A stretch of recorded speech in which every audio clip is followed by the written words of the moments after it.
A Werewolf Shifter Romance, written by Amelia Hart. Chapter 1. The Pale Blood Curse.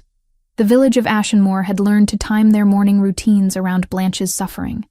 Not because they cared, but because watching her stumble through the market square with her head down and her white hair catching the early light had become a grim form of entertainment, a reminder that even among shifters, there were those marked by the moon goddess as less than.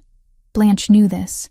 Had always known this, from the moment she'd been old enough to understand the whispers that followed her ghost-white skin and the violet eyes that marked her as cursed. 22 years of rejection had taught her to keep her gaze fixed on the dirt-packed ground, to make herself small, to survive by becoming invisible in plain sight. This morning should have been no different. She'd woken before dawn in the abandoned cabin she called home, her breath visible in the frigid air that seeped through cracks in the walls. The single threadbare blanket she owned had done little to ward off the cold, but she'd long since stopped expecting comfort. Comfort was for people the village actually wanted. She'd spent 3 hours baking bread in the communal ovens, payment for which would be a handful of copper coins from the baker. Just enough to buy grain for next week. Just enough to keep breathing for another 7 days. The market was already bustling when she arrived, merchants calling out their wares, children darting between stalls, normal people living normal lives.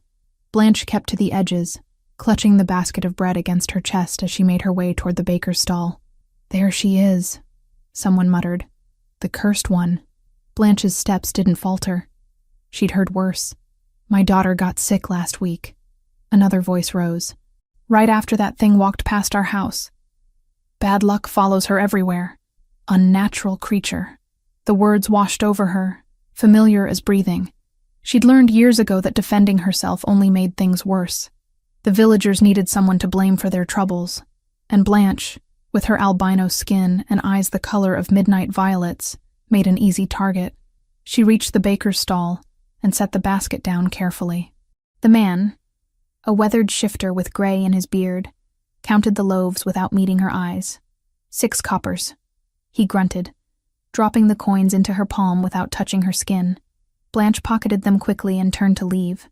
If she moved fast, she could make it back to her cabin before anyone decided today would be the day for something worse than words. She should have known better than to hope. "Well, well," a voice drawled behind her. "If it isn't the ghost." Blanche's blood turned to ice. Jorah, the ferryman's son, built solid as his father's anvil and twice as cruel. He'd tormented her since childhood, graduated from pulling her hair to far worse as they'd grown. The scars on her arms from Wolfsbane burns were his handiwork, delivered when she'd been too young to know better than to fight back. "Please," she whispered, hating how weak her voice sounded. "I don't want trouble." "Hear that, boys?" Jorah laughed, and Blanche realized he wasn't alone. 6 other young men had gathered behind him, all wearing the same hungry expression. "She doesn't want trouble." The market square had gone quiet. Blanche saw people turning away, pretending not to notice. No one would help her. They never did. "We've been talking," Jorah continued, moving closer. Blanche backed up until her spine hit a wall, "about how you're not really one of us. Can't even shift, can you? So what are you?" "Omega," Blanche breathed. "I'm Omega, I swear. The Wolfsbane works on me. You've seen it." "Have we?" Jorah pulled something from his pocket, a small cloth pouch. Blanche's heart stopped when she recognized the dark powder visible through the fabric. "Because I think you're lying. I think you're something worse. Something that needs to be tested." "No." Blanche tried to run, but hands grabbed her arms, yanking her back. "Please, no. Not again." They dragged her to the center of the square, where everyone could see, where everyone would watch and do nothing, just like always. Jorah opened the pouch, and the acrid smell of concentrated wolfsbane made Blanche's eyes water. "Let's see what happens when we give the demon a proper dose," Jorah announced to the crowd. "Maybe it'll finally show us what it really is." He threw the powder directly into Blanche's face. The effect was immediate and devastating. Wolfsbane was poison to all shifters, but concentrated like this, it felt like liquid fire spreading through her veins. Blanche's knees buckled and she hit the ground hard. unable even to scream as her body convulsed. Blood trickled from her nose, her ears, the corners of her eyes. Her violet irises seemed to glow brighter for a moment before dimming as fever seized her. Through the haze of agony she heard laughter, cheering. Someone kicked dirt onto her shaking form. "Not so cursed now, are you?" Jorah crowed. Blanche's vision tunneled. This was it. This was how she would die, choking on Wolfsbane in a market square while villagers celebrated. No one would mourn her. They'd probably throw a festival. She closed her eyes and waited for darkness. Instead, she felt the air change. It started as a shift in pressure, subtle as a distant storm. Then came the scent, strong, masculine, undeniably alpha, cutting through even the Wolfsbane's stench. Blanche forced her eyes open and saw the crowd parting, people falling to their knees without seeming to realize they were doing it. 2 men on horseback had entered the square. The one in front was the most striking man Blanche had ever seen, even through her pain-blurred vision. Tall in the saddle, with black hair that fell to his shoulders and a short, well-kept beard framing a face carved from granite and authority. His eyes were storm gray and currently blazing with fury. "Alpha King," Blanche's fevered mind supplied. "That's the Alpha King." Caius Winterborn, who ruled every pack in the kingdom, sat perfectly still on his black destrier, taking in the scene before him. His companion, a red-haired man with kind eyes, looked horrified.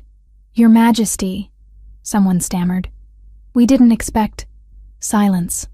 The Alpha King's voice was soft, but it carried the weight of absolute command. Every voice in the square cut off mid-sentence. Caius dismounted in a single fluid motion. His boots made no sound on the packed earth as he walked toward where Blanche lay trembling. Jorah and his friends had frozen, still holding the empty Wolfsbane pouch. The Alpha King stopped directly in front of Jorah. He was taller by a full head, and the power radiating from him made the air shimmer. "What?" Caius asked, each word precise as a blade. "Do you think you're doing?" "She's cursed, Your Majesty," Jorah stammered, his earlier bravado evaporating. "We were just testing to see if she's really one of us." "Testing." Caius's eyes flickered to the Wolfsbane pouch, then to Blanche's convulsing form. "You threw concentrated Wolfsbane on an Omega to test her. In a public square. For entertainment. She's not right," someone in the crowd ventured. "Her appearance—" "Kneel." The command rolled across the square with the force of an Alpha King's full power. Every shifter present, from the oldest merchant to the smallest child, dropped to their knees instantly. Jorah's face went white as his body betrayed him, slamming down onto the cobblestones hard enough to bruise. Caius ignored them all. He moved to Blanche's side and crouched down, one large hand hovering over her face as if afraid she might shatter at his touch. Up close, she could see the silver threading through his black hair, the scar on his chin, the barely controlled rage burning in his storm-gray eyes. "Omega," he murmured. "Can you hear me?" Blanche tried to speak, but blood bubbled from her lips instead. Her body was shutting down, overwhelmed by the poison. Something shifted in the Alpha King's expression. Without warning, he scooped Blanche into his arms as carefully as if she were made of glass. She weighed almost nothing, wasted from years of near starvation, but he held her as if she were precious. For the first time in her life, Blanche felt safe. Her eyes met his, violet to gray, and she saw him go very still. His pupils dilated slightly, and she felt something pass between them that she couldn't name. Recognition, perhaps. Or destiny. Then her eyes rolled back and consciousness fled. The last thing she heard was the Alpha King's voice, cold as winter frost, addressing the red-haired man still on horseback. "Tobias, arrest them all, especially that one." A pause. "We'll be holding trials for crimes against an Omega, capital crimes." The market square erupted into protests and pleas for mercy, but Blanche heard none of it. She was already gone, falling into fever dreams where violet eyes glowed in darkness, and a voice like distant thunder promised that no one would ever hurt her again. When Caius Winterborn looked down at the broken Omega in his arms, he felt his wolf surge forward with an intensity that shocked him. "Mine!" the beast snarled. "Ours!" Protect. He'd been Alpha King for 8 years. felt the mate bond pull before, faint and distant, toward women who'd proven incompatible. But this was different. This felt like recognition on a soul-deep level that defied explanation. The girl's white hair spilled over his arm, catching the sunlight. Her violet eyes, now closed, had burned themselves into his memory. But more than her unusual appearance, it was her scent that called to him. Beneath the Wolfsbane's poison, she smelled of snow and starlight, and something ancient he couldn't quite place. Caius had come to Ashenmoor on routine border inspection. He'd planned to be gone by noon. Instead, he found himself holding a dying Omega, while his wolf howled for blood and justice in equal measure. "Tobias," he called, his voice still carrying that dangerous edge. "Clear the road. We ride for the castle. Now. The trials, Your Majesty?" "Can wait." Caius looked down at Blanche's fever-flushed face. "She can't." He remounted his horse with preternatural grace, still cradling the Omega against his chest. She fit there perfectly, her head tucked under his chin, her shallow breaths warm against his throat. His wolf purred with satisfaction. Finally, having her close. As they galloped toward the castle that loomed over Ashenmoor, Caius allowed himself one coherent thought about what had just happened. Fate had terrible timing, but impeccable taste. Chapter 2. Within stone walls, Blanche woke 3 days later to softness she'd never known existed. The bed beneath her felt like sleeping on clouds, which made no sense because clouds weren't real things you could touch. But the mattress cradled her body with a gentleness that brought tears to her eyes before she'd even opened them. Sheets that didn't scratch against her skin. Blankets that actually provided warmth. A pillow that smelled of lavender instead of mildew and despair. For a beautiful, disorienting moment, she thought she'd died and somehow ended up somewhere better than she deserved. Then pain lanced through her skull, sharp and vicious. And she remembered. The market. Jorah. Wolfsbane. The Alpha King.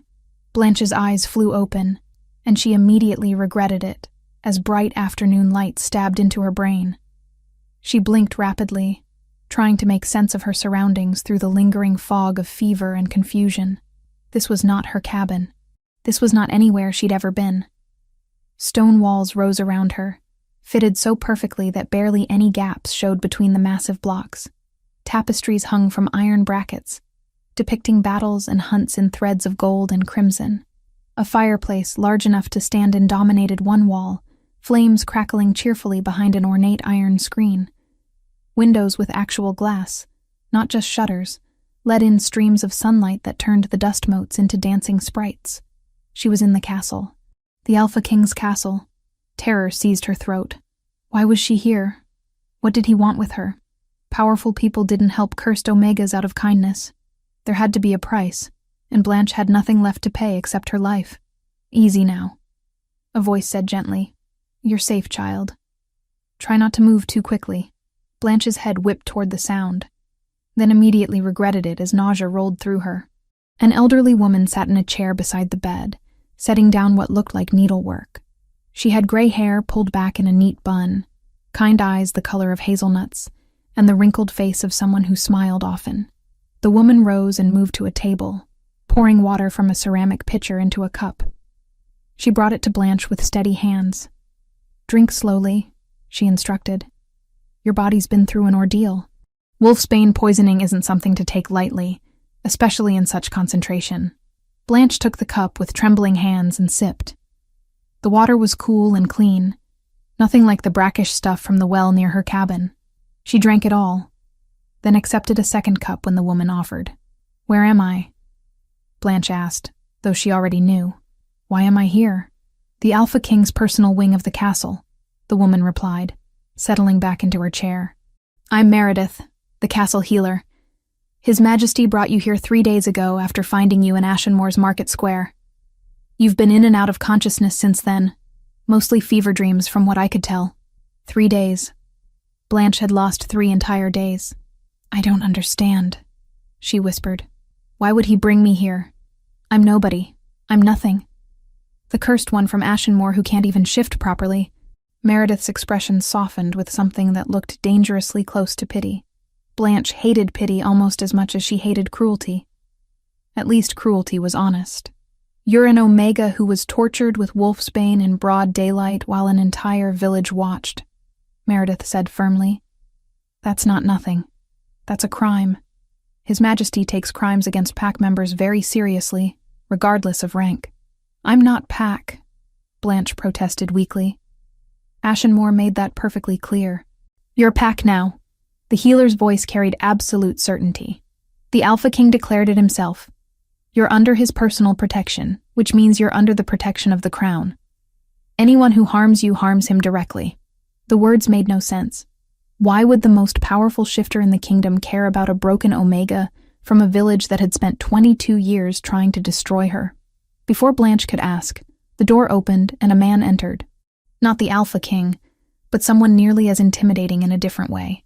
Red hair, green eyes, broad shoulders, and an easy confidence that spoke of someone comfortable with authority. She's awake, he said to Meredith, sounding pleased. Then to Blanche. I'm Tobias, Beta to His Majesty. How are you feeling? Confused, Blanche admitted. And scared. And I don't understand what's happening. Tobias pulled another chair closer to the bed and sat, making himself less threatening through posture alone. It was a calculated move, Blanche realized.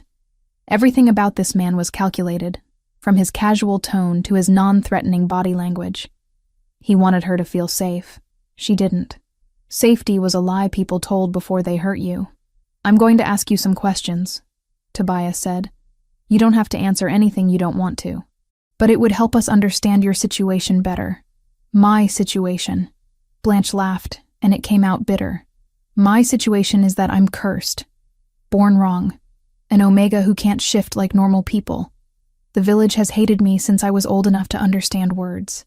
Is that the kind of information you need? Actually, yes. Tobias leaned forward slightly. Tell me about your shifting. Or lack thereof. When was your first transformation supposed to happen? Blanche pulled the blankets higher, suddenly cold despite the warm room. At puberty, like everyone else. I was 13 when other Omega my age started shifting for the first time. I tried. Moon Goddess, I tried so hard. But nothing ever happened. My body just stayed human, useless, and weak. Yet Wolfsbane affects you, Meredith interjected. I saw the burns on your arms when I treated you. Old scars from previous exposures. If you weren't Omega, the poison wouldn't touch you at all. I know, that's what makes it worse. I'm Omega enough to be weak, but not Omega enough to be useful. Blanche met Tobias's eyes directly for the first time. The village called me cursed, an abomination, something that shouldn't exist. They weren't entirely wrong. Who told you that? Tobias asked, his voice deceptively mild. Everyone. The word came out flat. My parents died when I was 7. Fever took them both within a week. After that, the village elders tried to decide what to do with me. Some wanted to send me away to an orphanage in the capital. Others wanted to execute me as a mercy, since I'd never be able to contribute to pack strength. Meredith made a small, distressed sound. Tobias's expression went carefully neutral. They settled on letting me live in an abandoned cabin on the edge of the village. Blanche continued, the words flowing now that she'd started. 22 years of silence breaking open all at once. I could stay as long as I earned my keep and didn't cause trouble. So I worked. Cleaning, cooking, whatever tasks no one else wanted. It wasn't much, but it was survival. And Jorah? Tobias asked. The ferryman's son. How long has he been tormenting you? Blanche flinched at the name. Since we were children. He was always bigger, always stronger. The first time he burned me with Wolfsbane, I was 10. He said he wanted to see if I'd finally shift from the pain. I didn't. I just screamed and cried while he laughed. Did anyone stop him? Why would they? Blanche's voice cracked. I was the cursed one. He was the future ferryman, strong and useful to the pack. Who do you think the village would choose to protect? Silence fell, heavy and uncomfortable. Meredith had tears in her eyes. Tobias looked like he wanted to break something, preferably Jorah's face. There's something you should know, Tobias said finally. His Majesty ordered immediate trials for everyone involved in the Market Square incident. Jorah and 6 others who participated directly.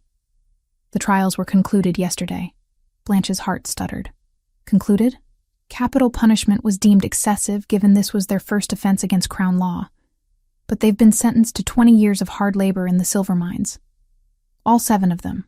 They'll spend the rest of their useful lives underground, mining the very substance they used to torture you.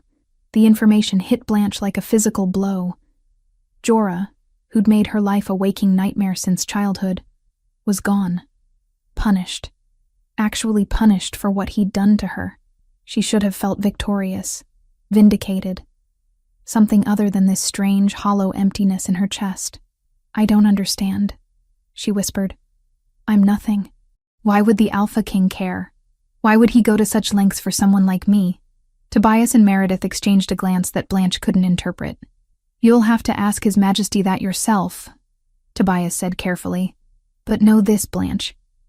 You're under the protection of the Crown now. No one will harm you again. Not while the Alpha King draws breath. Speaking of which," Meredith interjected, standing and smoothing her apron, "I should inform His Majesty that you've woken. He left explicit orders to be notified immediately." "No," Blanche said quickly, panic rising. "Please, I'm not ready. I don't know what to say to him. I don't even know why I'm here. What if he changes his mind? What if he realizes I'm not worth the trouble and sends me back? Then you'll deal with that when it happens," Tobias said, not unkindly. "But I don't think you need to worry. His Majesty doesn't make decisions lightly, and he certainly doesn't change his mind on a whim." Meredith left anyway, ignoring Blanche's weak protests, which left her alone with Tobias and her spiraling thoughts. "I have a question," Blanche said suddenly, "about my cabin, my belongings. Not that there's much worth salvaging, but would you like us to send guards to retrieve anything?" Tobias offered. "Personal items, mementos? Anything that might make this transition easier?" Blanche thought of her cabin with its leaking roof and rotting floorboards, the single threadbare blanket, the chipped wooden bowl she ate from, the rusted knife that barely cut bread anymore, 22 years of accumulated poverty and pain, all contained in 4 crumbling walls. "No," she said finally, and felt something release in her chest. There's nothing there worth keeping. That life is over. If Tobias found her words strange, he didn't show it. He simply nodded and said, "As you wish." They sat in companionable silence for a while, Blanche processing everything she'd learned while Tobias waited patiently. Finally, she worked up the courage to ask the question that had been gnawing at her since she woke. The people in Ashenmoor, the villagers who watched and did nothing while Jorah hurt me, what happens to them? "They're living with their choices," Tobias said quietly. After His Majesty pronounced judgment on the perpetrators, he made it very clear that the entire village's inaction made them complicit. Fear of the Alpha King runs deep in Ashenmoor now. They know they were one hair's breadth from losing everything. Blanche felt that hollow emptiness again. She should have felt satisfied by their fear. Instead, she just felt tired. "They were afraid of me," she said. "My whole life, they were afraid of what I represented. A shifter who couldn't shift. Something broken in the natural order. They convinced themselves I was cursed, dangerous, responsible for their misfortunes. Fear makes people cruel. Does understanding them make it hurt less?" Tobias asked. "No." Blanche met his eyes. "But maybe it makes forgiveness possible. Eventually. Not now, but someday." Before Tobias could respond, the door opened again, and Meredith returned, looking flustered. Behind her stood the Alpha King himself. Blanche's breath caught in her throat. He looked different in proper light, without fever and poison clouding her vision. Still imposing, still powerful beyond measure, but there was something in his storm-gray eyes that she hadn't expected. Concern. Real, genuine concern for her well-being. "Leave us," Kaya said quietly. It wasn't a command exactly, but Tobias and Meredith departed immediately anyway, closing the door behind them. The Alpha King moved closer to the bed, and Blanche fought the urge to pull the blankets over her head like a child hiding from monsters. Except this particular monster had saved her life, and she didn't know how to reconcile that with everything she'd learned about powerful people. "You're awake," he said, and his voice was softer than she remembered. "How do you feel?" "Confused," Blanche admitted, because what else was there to say? Your Majesty, Caius. He pulled the chair Tobias had vacated closer and sat, making himself less towering, though no less powerful. When we're alone, you may call me Caius. That seemed wildly inappropriate. But Blanche wasn't about to argue with the Alpha King about proper forms of address. I don't understand why I'm here, she said instead. Why you helped me. Why you punished Jorah and the others. I'm nobody. Just a cursed Omega from a village that wishes I'd never been born. Caius's expression darkened slightly. You're Omega. That alone makes you valuable, regardless of what ignorant villagers believe. But more than that, he paused, seeming to choose his words carefully. When I saw you in that market square, being tortured for entertainment, while an entire community watched and did nothing, something in me demanded action. My wolf recognized your pain, your isolation, and I will not tolerate such cruelty in my kingdom. So this is about justice, Blanche said slowly. About making an example of Ashenmoor. This is about protecting one of my own. Caius leaned forward slightly. Your pack now, Blanche. My pack, under my direct protection, which means you stay here, in the castle, until we figure out what comes next. What comes next? The words came out strangled. I can't stay here. I don't belong in a place like this. I'm just broken Omega who can't even shift. I'll be a burden, an embarrassment to your court. You'll be whatever you choose to be. Caius's voice carried absolute certainty. Starting with safe. No one will hurt you here. No one will call you cursed or treat you as less than you are. This is your home now, for as long as you need it. Blanche stared at him, searching for the lie, the hidden price, the inevitable betrayal. But all she found in those storm-gray eyes was sincerity, and something deeper that she couldn't name. For the first time in her life, Blanche felt the dangerous stirring of hope, and she had no idea if that would save her or destroy her completely. Chapter 3. Ancient Blood. The days following Blanche's awakening settled into an uneasy rhythm. She remained confined to her luxurious prison, exploring the boundaries of her chamber while trying to make sense of a world that had shifted beneath her feet. Meredith visited twice daily with meals and gentle conversation. Tobias checked in periodically with updates about castle life, but it was Caius's visits that unsettled her most. The Alpha King came every evening, just as the sun dipped below the horizon. He never stayed long, never pushed for conversation she wasn't ready to give. Sometimes he simply sat in the chair by the fireplace and worked through correspondence while she pretended to read books from the chamber's small library. Other times, he asked careful questions about her life, her thoughts, her dreams, before Ashenmoor had crushed them all. Blanche didn't understand his interest, didn't trust it, but she found herself looking forward to those quiet evenings, more than she cared to admit. On the 5th day, Caius arrived with company. Blanche, he said, his deep voice carrying that subtle command she'd come to recognize. I'd like you to meet 2 people who may be able to help us understand your condition better. The woman who entered first had kind eyes and wore healer's robes similar to Meredith's.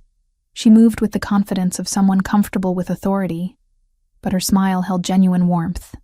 I've already met her, Blanche said, recognizing Meredith immediately. You've been caring for me all week?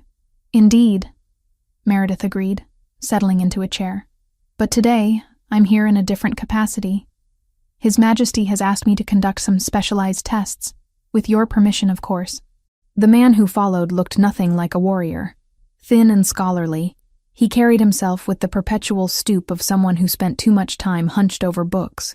Ink stained his fingers, and he wore spectacles that caught the firelight as he peered at Blanche with open curiosity. This is Everard, Caius introduced. He's the kingdom's foremost scholar on shifter lineages and bloodline histories. If anyone can explain why you haven't been able to transform, it's him. Your Majesty flatters me, Everard said, his voice carrying the refined tones of educated nobility. Though I confess, I've been fascinated by your case since His Majesty described it to me. An Omega who cannot shift but responds to Wolfsbane as any shifter would. Most intriguing. Blanche found herself pulled between fear and hope. You think there's an explanation? Something that might help me? I think there's always an explanation, Everard replied, pulling a worn leather journal from his satchel. The question is whether we can uncover it before prejudice and superstition obscure the truth entirely. For the next hour, they subjected Blanche to a battery of tests. Meredith drew blood, examined her eyes and teeth, pressed her fingers against points along Blanche's spine that made her shiver. Everard took extensive notes, occasionally asking questions about her family history, her childhood, any memories that stood out as unusual. Your parents, Everard said, tapping his quill against his journal. Tell me about them. Their names, their ranks, anything you remember. Blanche closed her eyes, pulling up memories she'd tried to bury. My mother was Selina. She worked as a seamstress for the village. I remember her hands always smelled like lavender from the sachets she made. My father was Godwin, a carpenter. Strong, quiet. He built things. Their shifter status. Both Omega, Blanche said. Low-ranking but functional. They could transform normally, hunt with the pack when needed. Nothing special about them. Everard and Meredith exchanged a glance that made Blanche's stomach clench. What? She demanded. What is it? It's what I suspected, Everard murmured, more to himself than anyone else. He turned to Caius, who'd been watching silently from his position by the window. Your Majesty, I need access to the restricted archives, the sealed sections from before your grandfather's reign. Caius's expression darkened. Those records are sealed for a reason, Everard, and that reason may be exactly why this young woman has suffered her entire life, Everard shot back, displaying a boldness that surprised Blanche. If I'm right about what she is, then we need those records. All of them. What am I? Blanche whispered, fear creeping up her spine. Please, just tell me. Meredith moved to sit beside her, taking Blanche's hands in her weathered ones. We need to conduct one more test first. A ritual test, using symbols that haven't been employed in common practice for generations. From her bag, Meredith produced a small wooden box. Inside, nestled in silk, lay 3 objects. A silver pendant engraved with a crescent moon, a vial of dark liquid that smelled of earth and iron, and a piece of parchment covered in symbols Blanche didn't recognize. These are ancient, Meredith explained, from a time when shifter magic was understood differently, when bloodlines carried gifts that went beyond simple transformation. She arranged the objects in a triangle on the small table beside Blanche's bed, then uncorked the vial. The liquid inside gleamed like liquid midnight. Give me your hand, Meredith instructed. Blanche obeyed, watching as the healer used a small knife to prick her finger. 3 drops of blood fell onto the parchment, spreading across the strange symbols and patterns that defied gravity. For a moment, nothing happened. Then the blood began to glow. Not red, as blood should glow if it glowed at all, but violet, the exact shade of Blanche's eyes. The light intensified, spreading from the parchment to the pendant, which began to hum with a frequency that made Blanche's teeth ache. The symbols seemed to move, rearranging themselves into new configurations that hurt to look at directly. Impossible, Everard breathed, his face going pale. The record spoke of this, but I thought it was legend. Myth. Not something that could actually exist in the modern age. What's happening? Blanche demanded, pulling her hand back. The violet glow faded immediately, leaving only normal blood on the parchment. What did you just do to me? Caius crossed the room in 3 long strides, his presence suddenly protective rather than merely observational. Explain. Now. Everard sank into a chair as if his legs had given out. Your Majesty, this woman is not simply an Omega who cannot transform. She's something far rarer, far more significant. He looked at Blanche with something approaching reverence. You're what the ancient text called an Omega of the Void Moon. The phrase meant nothing to Blanche, but it clearly meant something to Caius. His entire body went rigid, and when he spoke, his voice carried a dangerous edge. Those are extinct. They were hunted to extinction centuries ago. Apparently not, Meredith said quietly. The bloodline survived, hidden among common Omegas, diluted over generations until the gifts lay dormant, waiting for the right circumstances to manifest. Someone needs to explain what you're talking about, Blanche interrupted, her voice sharp with fear and frustration. In words I can actually understand. Everard took a steadying breath. In the ancient times, before the current pack structure was established, there existed shifters with abilities that went beyond transformation. Void Moon Omegas were among the most powerful. They could manipulate the fundamental bonds between shifters, could sense and even alter mate connections. They could create new packs independent of alpha authority, could heal or harm with a touch. They were dangerous, Caius added, his tone carefully neutral. To the established order, to alpha supremacy, to the entire hierarchical structure that keeps our society stable. So they were eliminated, Blanche finished, understanding dawning cold and terrible, systematically hunted and killed because they threatened those in power. Yes, Everard confirmed. But the records I've studied mention one crucial detail. The gifts of the Void Moon Omegas were sealed at birth through ancient magic. The seals prevented transformation and kept the abilities dormant, making the children appear ordinary. But the seals can be broken under specific circumstances. Blanche's throat went dry. What circumstances? The acceptance of a true mate bond, Meredith said gently. Love freely given, not forced or coerced. Safety and belonging after a lifetime of rejection. The seal breaks when the Omega finally feels worthy of the power she was born to wield. The implications crashed over Blanche like a wave. She looked at Caius, saw understanding, and something else flickering in his storm-gray eyes. "There's more you're not telling me," she said. "I can see it in your faces. What else did your tests reveal?" "References to something called the Great Purge," Everard admitted reluctantly. An event approximately 300 years ago when the last known concentration of Void Moon Omegas were discovered and destroyed. But many of the records about this event were deliberately destroyed or heavily censored. By royal decree. "By whose decree?" Blanche demanded, though she thought she already knew the answer. "The first Winterborn Alpha King," Caius said flatly. "My ancestor. The one who consolidated pack territories under crown authority and established the modern system of governance." The room fell silent, heavy with implications. The Alpha King's own bloodline had built its power on the genocide of people like Blanche, and now here she sat, in his castle, under his protection, possibly the last surviving member of a murdered bloodline. "I need you all to leave," Blanche said suddenly, her voice barely above a whisper. "Please. I need to think." Meredith squeezed her hand once before gathering her testing materials.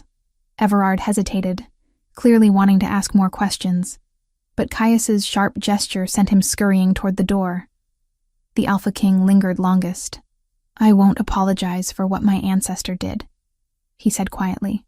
"I had no part in those decisions, and the sins of the past don't define the present. But I will promise you this, Blanche. Whatever you are, whatever powers may or may not be sealed inside you, you're safe here. From everyone. Including me." "Why?" The question burst from her throat. "Why do you care? Is it guilt? Responsibility? Or do you see me as a threat that needs to be controlled?" Caius's expression shifted into something raw and honest. "I see you as a person who's been dealt a terrible hand by fate and prejudice. Someone strong enough to survive when everyone wanted you to break. And yes, my wolf recognizes something in you that I can't fully explain yet. But whatever this is between us, it's real. Not manipulation. Not obligation." He left before Blanche could form a response, closing the door with careful gentleness. Alone again, Blanche moved to the window and stared out at the darkening kingdom. Somewhere beyond these walls lived people who would want her dead if they learned what she was. A bloodline thought extinct, carrying gifts that had once threatened the entire foundation of shifter society. And the man who'd saved her life, who was showing her kindness she'd never known, descended from the very people who'd tried to exterminate her kind. Blanche pressed her forehead against the cool glass and wondered if fate had a sense of humor or simply enjoyed cruelty in elaborate forms. Either way, her life would never be simple again. The corridor outside Blanche's chambers was quiet when the priest arrived. He didn't announce himself. Sanctimony rarely needed permission. "Child," Father Oswin intoned, fingers brushing the silver of his rosary as though it were a weapon. "Sin travels like rot. It takes root in the bones of those who invite it." Blanche kept her hands folded to hide the tremor. If you came to bless the walls, you can do it without speaking to me. His eyes lingered on her hair, on the ghost white that had always made people cruel. I came to warn the king. Wolves who cannot change are mistakes. Mistakes should be corrected, before they spread. Get away from her. Tobias's voice carried from the far end of the hall, flat and absolute. 2 guards fell in at his shoulders. You will leave the royal wing now, father. The priest's smile thinned. You put the whole keep in danger. His gaze slithered back to Blanche. And one day, girl, the goddess will ask who paid the price. Oswin turned on his heel, robes whispering. He didn't come back. Not to the royal wing, not while guards watched the doors, and Tobias watched the guards. Chapter 4. Shadows of Conspiracy. The training courtyard was deserted at dawn, which suited Blanche perfectly. She'd spent 3 weeks in the castle now, long enough to learn its rhythms and hidden spaces, long enough to understand that Caius's protection meant she was watched constantly, but carefully, guards positioned at discreet distances, servants who reported her movements, all done under the pretense of keeping her safe. Blanche suspected it was equal parts protection and precaution. She was, after all, the first living void moon Omega anyone had seen in 3 centuries, a walking contradiction of everything the modern pack system claimed to have resolved. You're improving. Caius's voice came from behind her, making her spin around with the practice sword still raised. He stood in the archway, dressed in simple training leathers that somehow made him look more dangerous than his formal court attire. Your footwork is cleaner. Less hesitation in your strikes. Again, Caius said. But this time breathe like you're answering a command, slow and all the way down. Blanche raised the practice blade. The forms were muscle and breath now. Fear lived elsewhere. On the 4th pass, something shivered under her skin. Not a shift, not fully, but a pressure like a door unlatching in a locked house. Her nails lengthened to points, and then retreated. For a heartbeat, her pupils thinned, violet gone star-bright, and the scent of iron and snow flooded her mouth. She staggered. Caius was there before she fell, steady hands at her elbows, eyes searching. That, he murmured, voice low with a wolf's satisfaction, wasn't nothing. Meredith arrived breathless, drawn by the guard's alarm. The healer pressed fingers to Blanche's pulse, then to the notches along her spine. Transient expression, she said at last, relief softening the lines of her face. Claws. Eyes. A body remembering a language it was forbidden to speak. Blanche swallowed. It hurt, but it felt true. We go slow, Caius said, the command gentled into promise. No forcing doors. You open them, on your terms. Heat crept up Blanche's neck. She'd thought she was alone, had been practicing the combat forms he'd been teaching her for the past 2 weeks. Basic defense, he'd called it. Tools to protect yourself when words and status aren't sufficient. I couldn't sleep, she admitted, lowering the wooden blade. Too many thoughts. About your nature? He moved into the courtyard properly, picking up a practice sword of his own. Or about what Everard's been discovering in the restricted archives. Both. Blanche watched him circle her, noting the predatory grace in his movements. 3 weeks of proximity had taught her to read his moods through body language. Right now, he was tense. Something had happened. You look worried. What's wrong? Caius lunged without warning, and Blanche barely got her sword up in time to deflect. The impact jarred her arms, reminding her just how much stronger he was. But she recovered quickly, falling into the defensive patterns they'd practiced. Lady Genevieve Harcourt arrived last night, Caius said between strikes. Officially, she's here for a courtesy visit to discuss trade agreements between her pack lands and the crown. Unofficially, she's been lobbying for a marriage alliance for the past 2 years. Blanche stumbled, and Caius pulled his next strike. Marriage? To you? She's from a powerful pack. Good bloodlines, significant resources, politically well-connected. His tone was absolutely neutral, which somehow made it worse. By all traditional measures, she'd make an excellent Luna. Something cold and sharp twisted in Blanche's chest. She attacked with more force than technique, driving Caius back several steps before he caught her blade with his own. Then why haven't you accepted? The question came out more aggressive than she'd intended. Caius held her gaze, and for a moment, the world narrowed to just the two of them. Practiced swords crossed between their bodies, close enough that she could see the silver threads in his dark hair. "Because," he said quietly, "I'm waiting to see if there's a better option." Before Blanche could process that statement, footsteps echoed across the courtyard. Tobias appeared, looking grim. "Your Majesty, we have a situation that requires your immediate attention." Caius stepped back, lowering his sword. "What kind of situation?" "The kind involving missing correspondence, forged seals, and at least 3 pack territories that shouldn't be communicating with each other, but apparently are." Tobias's expression darkened. "Someone's been using crown messengers to coordinate something." Discreetly. "Show me." Caius handed his practice sword to a nearby weapons rack, then glanced back at Blanche. "We'll continue this later." Both the training and the conversation. She watched them leave, heart still racing from more than just physical exertion. A marriage alliance. Of course there would be marriage alliances. Caius was the Alpha King. He needed a Luna. Needed heirs. Needed all the political machinery that came with absolute power. And Blanche was a broken Omega who couldn't even shift, whose very existence threatened the foundation of the system Caius ruled. She practiced for another hour, working through her frustration with increasingly aggressive forms. By the time she finally returned to her chambers, sweat-soaked and exhausted, she found Meredith waiting with clean clothes and concerned eyes. "You push yourself too hard, child," the healer chided gently. "Not hard enough," Blanche muttered, accepting the towel Meredith offered. "I'm still weak compared to everyone else here. One good hit, and I'd be done." Physical strength isn't the only kind that matters. Meredith helped her out of the practice leathers, tisking at the bruises already forming on Blanche's arms. "His Majesty is teaching you to defend yourself, which is wise. But don't mistake combat prowess for true power." Blanche sank into the chair while Meredith prepared a bath. "What do you know about Lady Genevieve?" The healer's hand stilled for just a moment. "Why do you ask?" "Because Caius mentioned she's here. Because apparently she wants to marry him. Because I need to understand the court politics if I'm going to survive here." Meredith finished preparing the bath before speaking. "Lady Genevieve is beautiful, well-educated, and comes from one of the oldest pack families in the kingdom.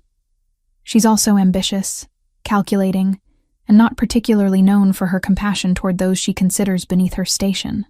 So she'd hate me on sight," Blanche concluded. "Most likely." Meredith helped Blanche into the steaming water, then settled on a nearby stool. "But hatred from people like Genevieve is often less dangerous than their false friendship. At least you know where you stand with open enemies." The words proved prophetic 3 hours later. Blanche had been exploring the castle gardens, enjoying the late afternoon sun and the relative privacy of the rose arbor, when she heard voices approaching. She started to retreat, wanting to avoid whatever noble visitors might be touring the grounds, but froze when she recognized Caius's voice. "Your concern is noted, Lady Genevieve, but my decisions regarding pack security are not subject to your approval. I'm merely suggesting, Your Majesty, that recent events have made you vulnerable to manipulation." A woman's voice, honeyed and refined. "Allowing unknown elements into your inner circle during such turbulent times seems unwise." Blanche pressed herself against the arbor wall, hidden by climbing roses. "Unknown elements?" Caius's tone had gone dangerously soft. "Be specific, my lady. The Omega you rescued from Ashenmoor." Genevieve's voice dripped false concern. "I understand your compassion, truly. But harboring a cursed creature, one that even her own village rejected. The other packs are talking, Your Majesty. They question your judgment. My judgment is not theirs to question. Of course not. But perception matters in politics, and the perception of an Alpha King keeping a deformed Omega as a pet," Genevieve let the implication hang. "It reflects poorly on the crown's strength." Blanche's hands clenched into fists. Pet, deformed, cursed. All the words that had haunted her entire life, now spoken by a woman who'd never met her. "Lady Genevieve." Caius's voice had gone arctic. "I will say this once, and you would do well to remember it. That Omega is under my personal protection. Any insult toward her is an insult toward me. Any threat against her will be treated as treason. Am I perfectly clear?" A pause, Then, in a much more subdued tone, "Of course, Your Majesty. I meant no disrespect. See that you don't." Footsteps retreated. This conversation is concluded. Blanche waited until silence fell before emerging from her hiding spot.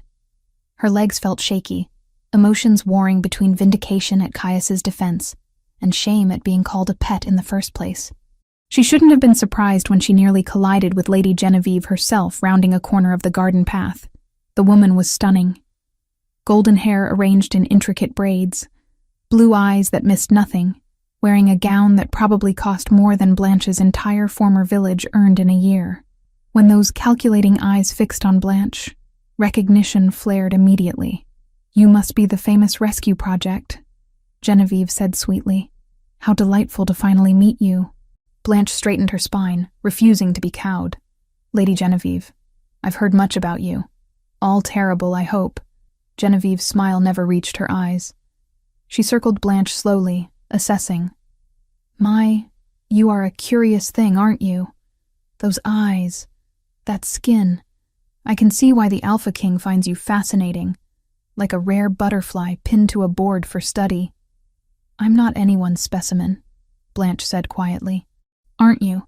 Genevieve stopped directly in front of her, close enough that Blanche could smell expensive perfume. "Tell me, little ghost, do you truly believe His Majesty's interest in you is personal? Or do you think perhaps there's something else at play? Some strategic value to claiming the last of an extinct bloodline?" The words hit harder than any physical blow, because they echoed Blanche's own deepest fears. "I don't expect someone like you to understand," Blanche managed. "Someone like me?" Genevieve laughed, the sound musical and cruel. "Oh, child, I understand perfectly. I understand that you're playing a game you're utterly unequipped for. Court politics aren't kind to broken little omegas who can't even shift.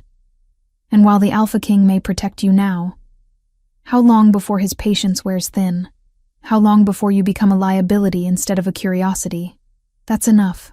Tobias's voice cut across the garden, firm and commanding. He'd approached without either of them noticing. "Lady Genevieve, I believe your escort is waiting to show you to the East Wing." Genevieve's mask of politeness slid back into place. "Of course. It was lovely meeting you, Blanche. I'm sure we'll be seeing much more of each other." She glided away, leaving Blanche and Tobias alone in the garden. "Don't let her get to you," Tobias said gently.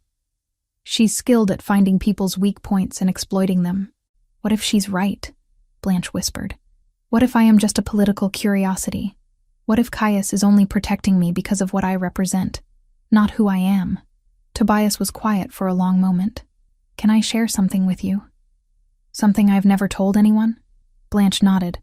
"I've known Caius since we were children. Trained with him, fought beside him. Watched him grow into his role as Alpha King, and I've never once seen him lose control over anything. Anyone." Tobias's green eyes were serious. "Until you. When he brought you back from Ashenmoor, covered in Wolfsbane burns and barely breathing. His wolf nearly took over. I've never seen him that close to shifting involuntarily. That's not political strategy, Blanche. That's instinct." Before Blanche could respond, a servant rushed into the garden, face pale with urgency. "Beta Tobias, we need you immediately. There's been an incident in the kitchens.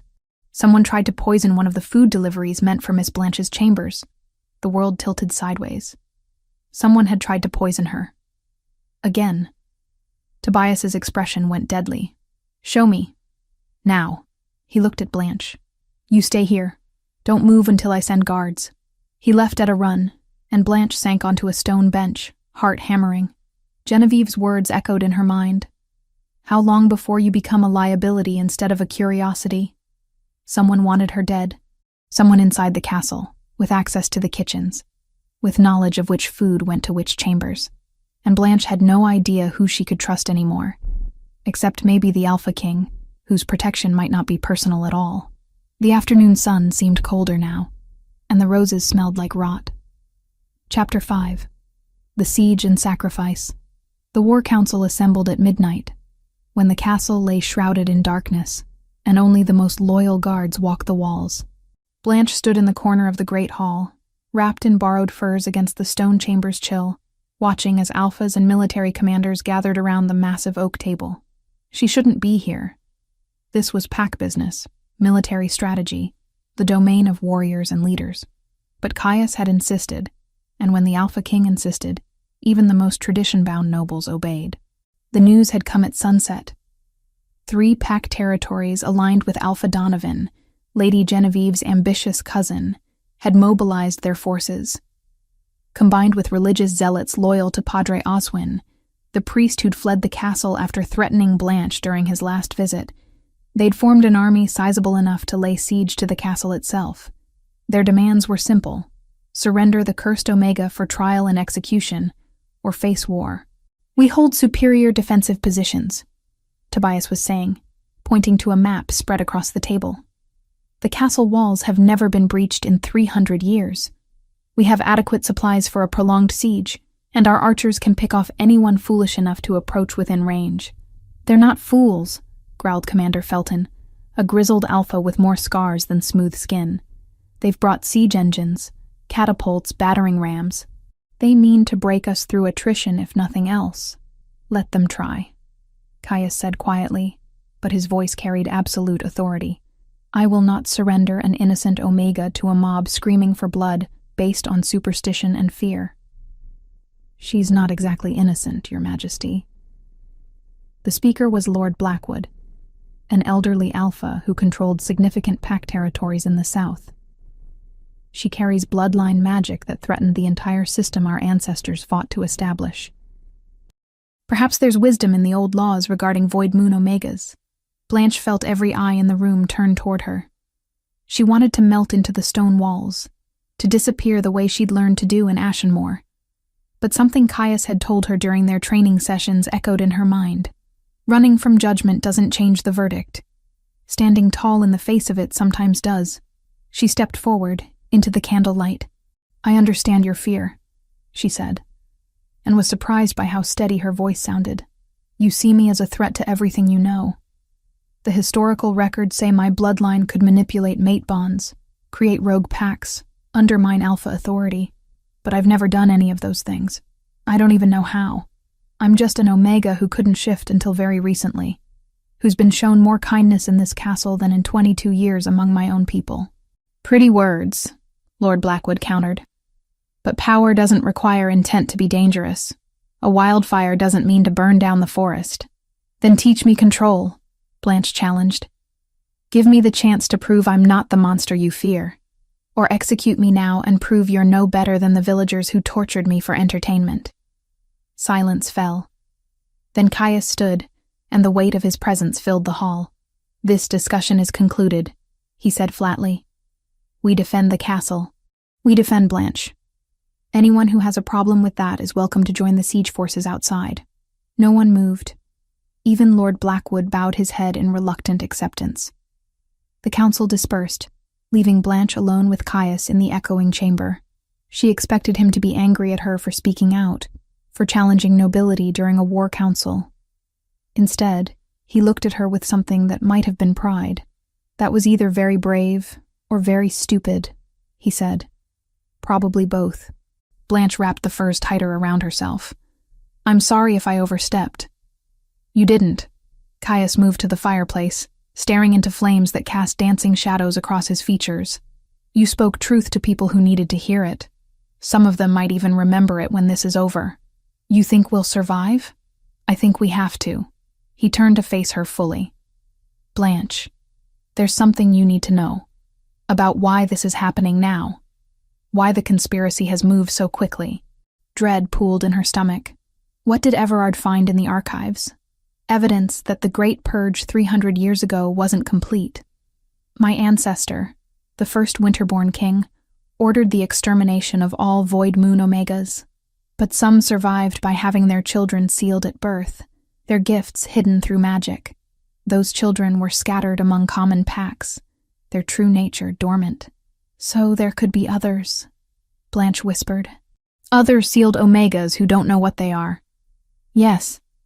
And if those seals can be broken, if Void Moon Omegas return in significant numbers," Caius's expression was grim. It would fundamentally alter the balance of power in every pack territory. Alphas like Donovan and traditionalists like Lord Blackwood see that as an existential threat. They want you eliminated before you become a symbol of change. I don't want to be a symbol. Frustration leaked into Blanche's voice.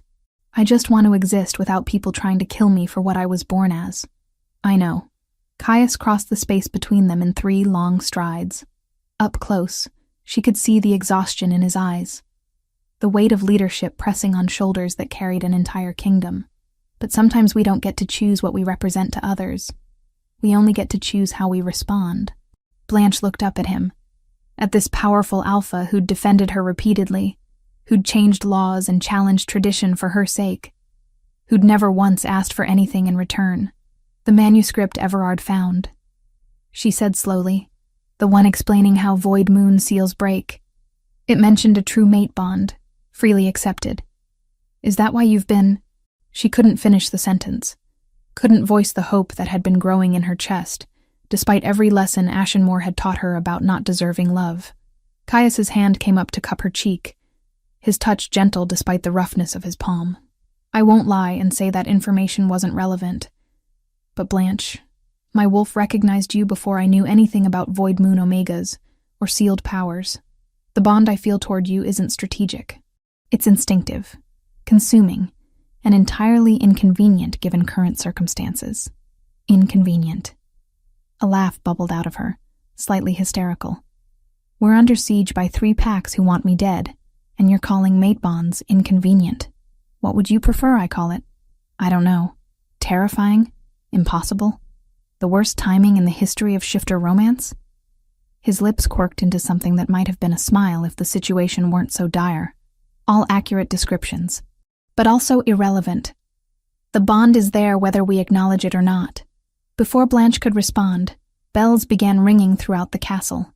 Not the gentle bells that marked hours or meals, but the deep, resonant warning bells that signaled imminent attack. Caius's entire demeanor shifted from gentle suitor to war leader in a heartbeat. They're moving now. Under cover of darkness, he grabbed her hand and pulled her toward the door. Come with me. You need to be somewhere secure. They ran through corridors filling with armed guards, past servants barricading windows, up spiral staircases to the highest tower. Meredith and Everard waited there, along with supplies, and what looked like ancient texts spread across tables.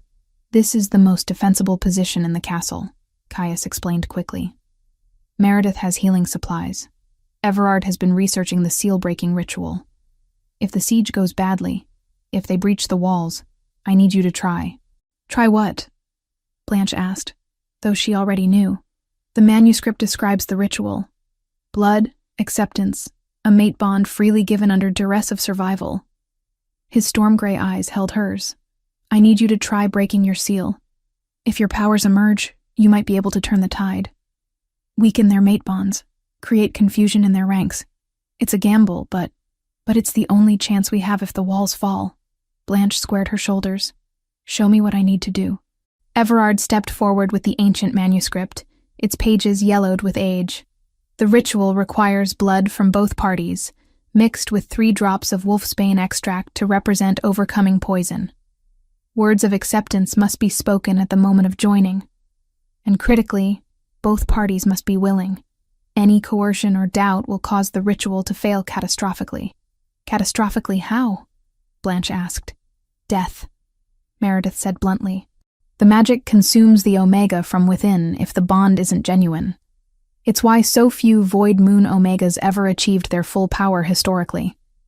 Most couldn't find mates who truly accepted them despite the danger their abilities represented. The sound of battering rams hitting the castle gates thundered through the stone walls. Shouts and screams echoed from below as the siege began in earnest. I'll be commanding from the walls, Caius said, already moving toward the door. Tobias will coordinate interior defense. If I send word that we're being overwhelmed, you start the ritual immediately. Don't wait for my return. What if you don't return? The words escaped before Blanche could stop them. Caius paused at the threshold, looking back with an expression that made her chest ache. Then you'll have to find another way to survive. But Blanche? He smiled, and it was fierce and wild and entirely alpha. I'm very hard to kill. He left, and Blanche found herself alone with Meredith, Everard, and the manuscript that might be her salvation or her death. "Tell me about the ritual," she said, forcing her voice steady. "Everything. I need to understand what I'm agreeing to." Everard opened the manuscript to the relevant pages, covered in symbols that seemed to shift when she looked at them directly. The mate bond ritual for Void Moon Omegas is different from standard shifter bonds. It doesn't just join two souls. It creates a channel through which your sealed power can flow safely, using the mate's strength as an anchor to prevent the magic from consuming you. So Caius would be affected too, Blanche realized. He'd share the burden of my power. More than that, Meredith added gently. He'd be vulnerable to anything that harmed you. Your pain would become his pain. Your death would likely kill him as well. The bond that severs Void Moon seals is absolute. There's no reversing it once completed. Blanche sank into a chair, processing the implications. Caius was offering to bind himself irrevocably to her, to share every danger her bloodline represented, to make himself vulnerable in ways no Alpha King should ever be, all to give her the chance to access power she might not even be able to control. "He's insane," she whispered. "He's in love," Meredith corrected quietly. "There's not much difference." Outside the tower windows, Blanche could see flames spreading across the outer courtyard, where siege weapons had launched burning projectiles. She could hear the clash of steel against steel, the screams of wounded, the howls of wolves engaging in battle. Somewhere down there, Caius was fighting to protect her, to protect the kingdom, to defend the right of an Omega with cursed blood to simply exist. And Blanche realized that if the walls fell, if the choice came down to attempting the ritual or letting Caius's sacrifice be for nothing, she'd do it. Not because she understood her power or believed she could control it, but because for the first time in her life, someone had chosen her. Freely, completely, without condition. The least she could do was choose him back. "Prepare the ritual components," she told Everard, her voice steady despite the fear coursing through her veins. "If the signal comes, I don't want to waste time." Everard nodded and began gathering materials. Silver bowls, ceremonial blades, the Wolfsbane extract that would represent her lifelong poisoning, transformed into strength. Meredith moved to her side and took her hand. "Child, you don't have to do this. There might be other ways to—" "There aren't," Blanche interrupted gently. "We both know that. And honestly, I'm tired of being afraid of what I might be. Maybe it's time to find out." The siege raged on into the night, and Blanche waited in the tower, surrounded by ancient magic and impossible choices, ready to become either salvation or destruction. She just hoped she'd live long enough to discover which. Chapter 6. Awakening the Violet Wolf. The ritual began at dawn, when the first rays of light filtered through the tower windows and painted the ancient stone in shades of blood and gold. Outside, the siege had raged for 3 days without pause. The castle walls held, but barely. Sections had crumbled under the relentless pounding of catapults. The eastern gate groaned under repeated strikes from a battering ram that seemed to shake the very foundations of the keep. Caius had sent word an hour before sunrise. They were being overwhelmed. The defenders were exhausted, supplies were dwindling, and Alpha Donovan's forces had breached the outer courtyard. It was time.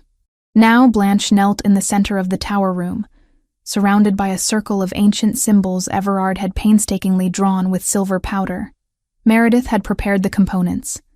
2 silver bowls, ceremonial blades sharp enough to split moonlight, and the Wolfsbane extract that gleamed like liquid night in its crystal vial.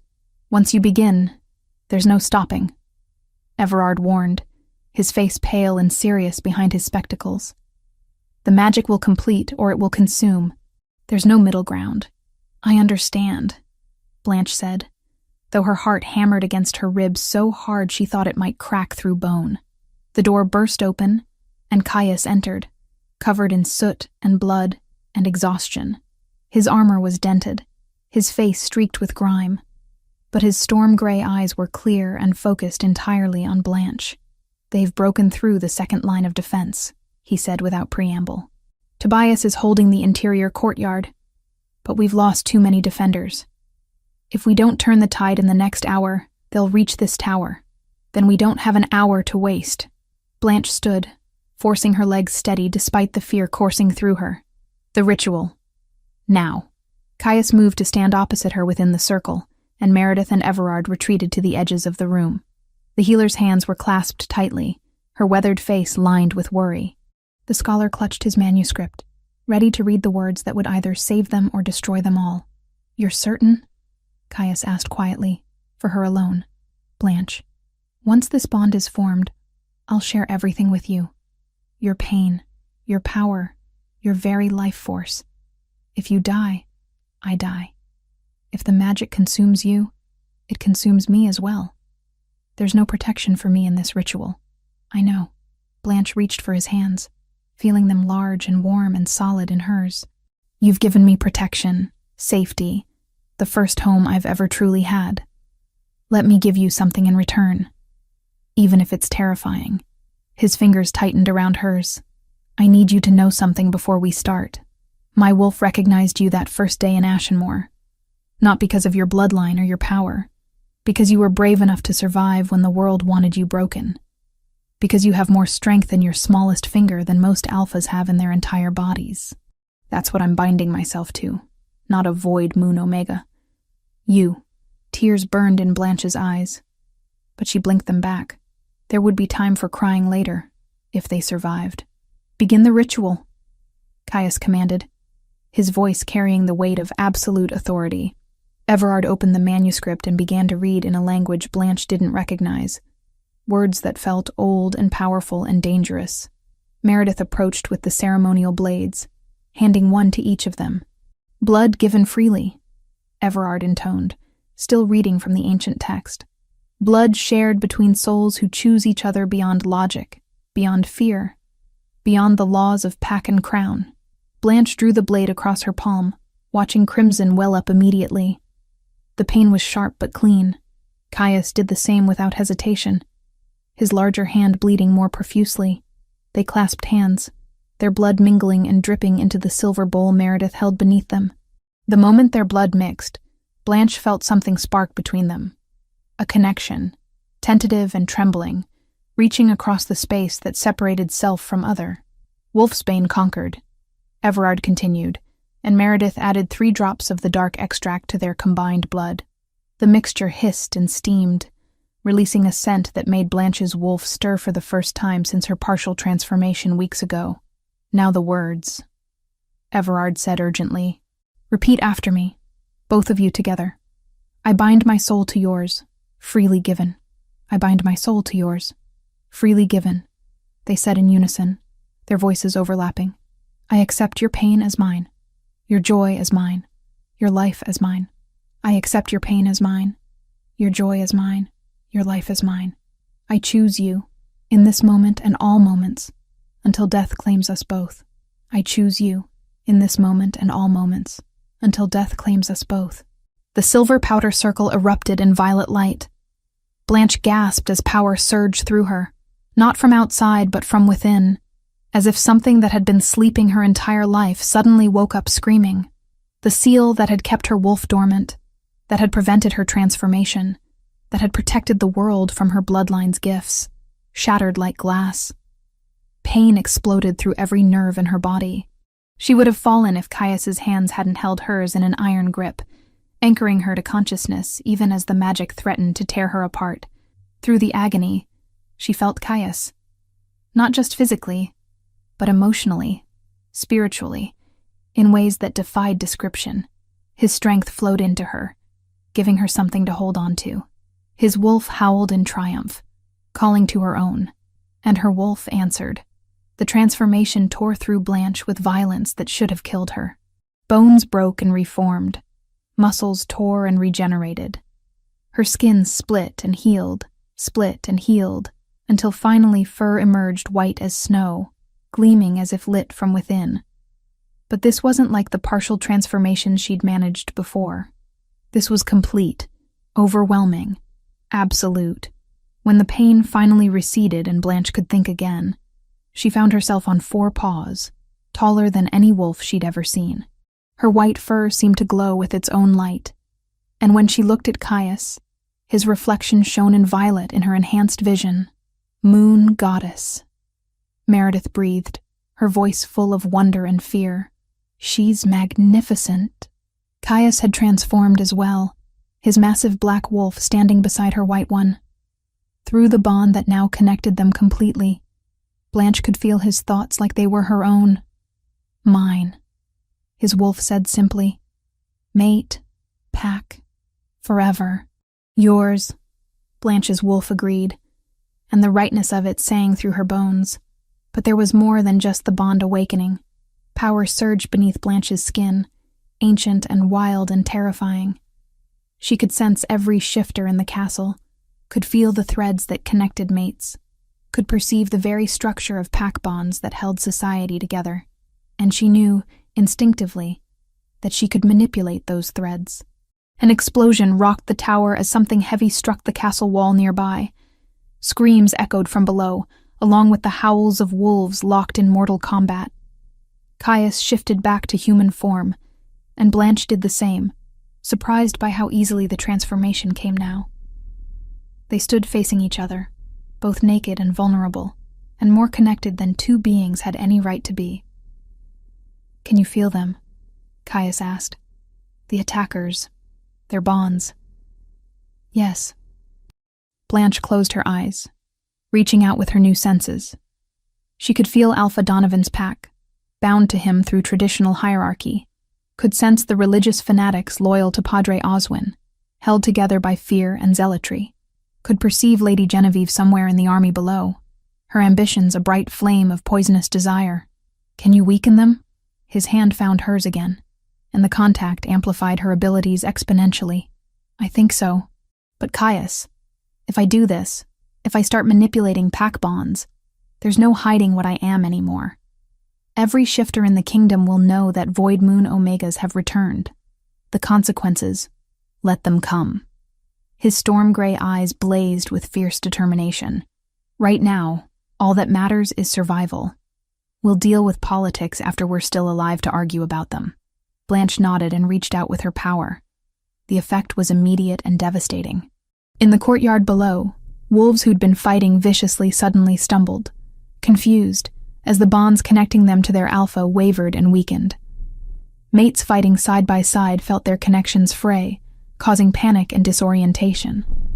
The organized assault devolved into chaos as soldiers lost their sense of purpose, their connection to pack identity, the fundamental bonds that made them more than just individual predators. Through the mate bond, Caius saw what she saw, felt what she felt. "Focus on Donovan's personal guard," he said urgently, "the ones closest to him. Break those bonds completely. It was harder than weakening them. Breaking pack bonds required precision, force, and a ruthlessness Blanche had never needed before. But she thought of all the years of torture in Ashenmoor, of Jorah's cruelty, of every person who'd called her cursed and worthless.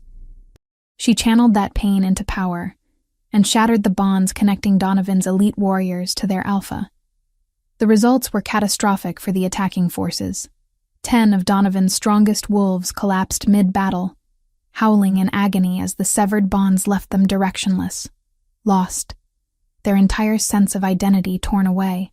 Others fled in panic, unable to maintain formation without the cohesion pack bonds provided. "It's working," Caius breathed, pulling her close. "Keep going. Push them back." Blanche did, wave after wave of power flowing from her through their mate bond and out into the battlefield. She could feel Caius anchoring her, his strength preventing the magic from consuming her the way it would have without him. Alpha Donovan must have realized what was happening, because suddenly Blanche felt his attention snap to her location. Through her enhanced senses, she perceived him rallying his remaining forces, pointing toward the tower where she and Caius stood. "They're coming for us," she said. "Let them try." Caius shifted back into wolf form and positioned himself between Blanche and the door. His message was clear. They'd have to go through him to reach her. More explosions shook the castle. Blanche heard Tobias shouting commands, coordinating the defenders who were now gaining the upper hand as the attackers' cohesion crumbled. But some of Donovan's forces had broken through, were racing up the tower stairs. Blanche transformed as well, her white wolf massive and terrible and glowing with violet light from her eyes. When the door burst open and 5 warriors rushed in, she and Caius met them with violence that was both beautiful and horrifying. The fight was brutal, but brief. Blanche discovered that her power didn't just weaken bonds from a distance. When she made physical contact with an enemy, she could sever their pack connections instantly, leaving them paralyzed with the soul-deep agony of sudden isolation. 3 of the attackers fled when they saw what she could do. The other 2 fell to Caius's jaws, his black wolf a shadow of death protecting its mate with absolute ferocity. When silence fell again, Blanche reverted to human form, breathing hard. Her body was covered in blood, none of it hers. Caius stood beside her, also human again, also painted in the evidence of battle. Through the windows, they could see Donovan's forces retreating in complete disarray. Without the bonds holding them together, without the certainty of pack identity, they'd become just individual wolves fleeing for their lives. The siege was broken, but as Blanche stood there, feeling the full weight of her power for the first time, she realized the real battle was just beginning, because now everyone knew what she could do. Now every pack in the kingdom would have to decide whether to fear her or follow her. And standing beside her, bound to her through blood and magic and choice, was the Alpha King who'd gambled his entire kingdom on a cursed Omega from Ashenmoor. They'd won the day, but the war for the future of shifter society had only just started. Chapter 7. Coronation under protest. The 6 weeks following the siege passed in a blur of political maneuvering, reconstruction, and increasingly tense negotiations. Blanche spent her days learning to control transformations that came more easily now, but still carried the threat of losing herself to instinct. She practiced manipulating pack bonds under Everard's careful guidance, discovering the difference between weakening connections and completely severing them. The latter left permanent scars on the soul that she could sense even weeks later. Nights were reserved for training with Caius, both in combat and in the more subtle arts of court politics. Tobias proved invaluable, teaching her which nobles could be trusted and which smiled while sharpening knives behind their backs. Lady Genevieve has been notably silent since the siege, Tobias mentioned one afternoon as they walked through the castle gardens. The roses had bloomed despite the destruction around them, their petals a defiant splash of color against gray stone. Too silent. It makes me nervous. She was in Donovan's camp during the attack, Blanche said, remembering the taste of the ambitious woman's bonds when she'd weakened them. Surely that's treason. Proving it is different from knowing it. Tobias stopped beside a fountain, his expression troubled. She fled before we could capture her. No witnesses willing to testify, no evidence beyond circumstantial connections. Caius could execute her on suspicion alone, but that would make martyrs of her and her faction. So we do nothing. We watch. We wait. We prepare for whatever she's planning next. Tobias glanced at Blanche, his green eyes serious. Which brings me to the real reason I wanted to speak with you privately. Caius is planning to formally name you Luna at the next full moon ceremony, 3 days from now. Blanche's heart stuttered. They'd discussed it, of course. The mate bond made her his Luna by default in the eyes of shifter law. But a formal coronation was different. That was public, irrevocable, a statement that would echo through every pack in the kingdom. He didn't mention a timeline, she said carefully, because he knew you'd panic. Tobias smiled slightly. You're doing it now, actually. Your breathing just changed. Blanche forced herself to take steady breaths. I'm not ready. The nobles barely tolerate my presence. Half the court thinks I'm a threat that should be eliminated. How am I supposed to stand beside Caius as Luna when they see me as an abomination? By standing tall, anyway. Tobias's voice carried surprising gentleness. You've already proven yourself in battle, Blanche. You saved this castle. Saved lives that would have been lost without your intervention. The nobles who matter remember that. And the ones who don't matter will be dealt with if they become problems. The steel beneath Tobias's words reminded Blanche that for all his kindness, the beta was still a warrior who'd killed during the siege without hesitation. Caius won't allow anyone to threaten you. But he also needs you beside him, officially recognized, to stabilize the political situation. The next 3 days passed too quickly. Meredith helped Blanche prepare, teaching her the traditional responses for the Luna coronation ceremony. Everard provided historical context about Void Moon Omegas who'd attempted to integrate into pack society before. Most of those stories ended badly, which did nothing for Blanche's confidence. Caius found her the evening before the ceremony, pacing in the training courtyard and practicing transformations to burn off nervous energy. "You'll wear a path in the stones," he observed, leaning against the archway with his arms crossed. "I can't do this." The words burst out before Blanche could stop them. "Tomorrow, in front of every important alpha in the kingdom, you're going to name me Luna." "Me. The cursed Omega who couldn't shift until 6 weeks ago. They'll laugh, or worse, they'll rebel." Caius pushed off the wall and moved toward her with that predatory grace that still made her pulse quicken. "Let them try. You can't fight everyone who opposes us. Watch me." He cupped her face in his hands, forcing her to meet his storm-gray eyes. "Blanche, I've spent 8 years as Alpha King making calculated political decisions, compromising, negotiating, playing the Game of Thrones, and it nearly cost me everything that matters. You think I'm going to let fear dictate my choices now? After I've finally found something worth fighting for? I'm not worth a civil war," she whispered. "You're worth tearing down the entire corrupt system if necessary." His thumbs traced her cheekbones. "But it won't come to that. Most alphas are pragmatists. They saw what you can do during the siege. They know that having a Void Moon Omega as ally is vastly preferable to having one as enemy. Fear will keep them in line where reason fails. That's a terrible foundation for leadership. It's the only foundation that's ever worked in shifter society." Caius leaned his forehead against hers. "But we're going to change that. Slowly, carefully, but change it we will. Starting with proving that Void Moon Omegas aren't the monsters the old stories claimed." The day of the ceremony dawned clear and bright, the autumn sun painting the castle in shades of gold. Blanche spent the morning being dressed in ceremonial robes by servants who'd once whispered about the cursed creature the Alpha King had rescued. Now they treated her with cautious respect, their fear tempered by genuine loyalty to Caius.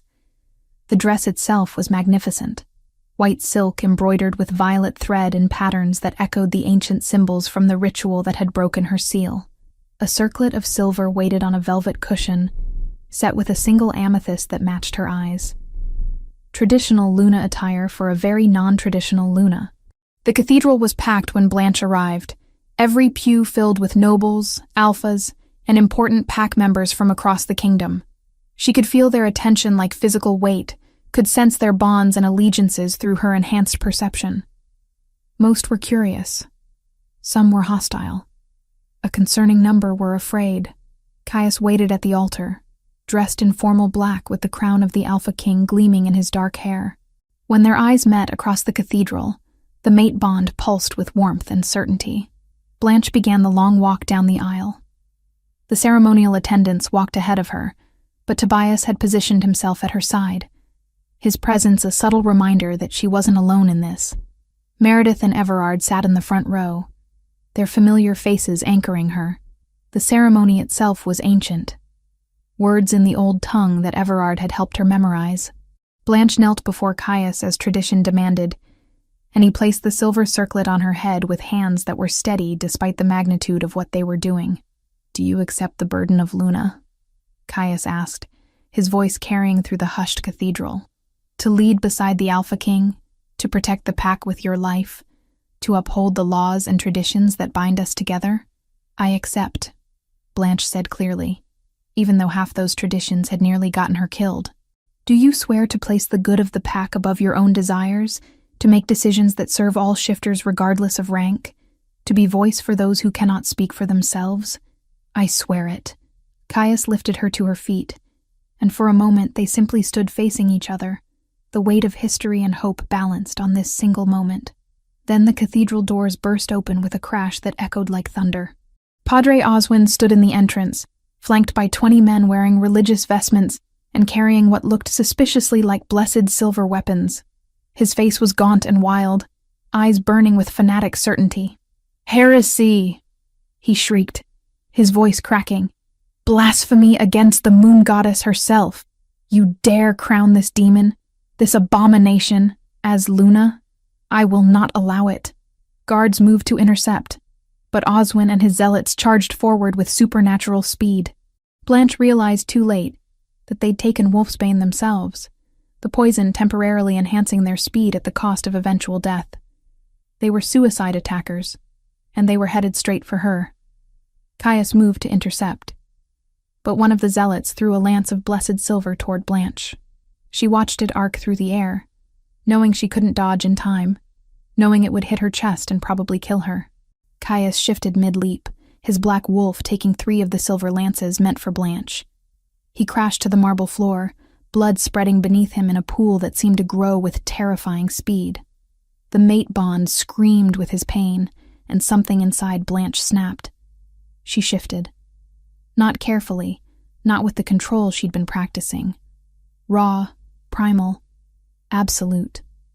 Her white wolf erupted from her human form, larger than before, glowing with violet light that filled the entire cathedral.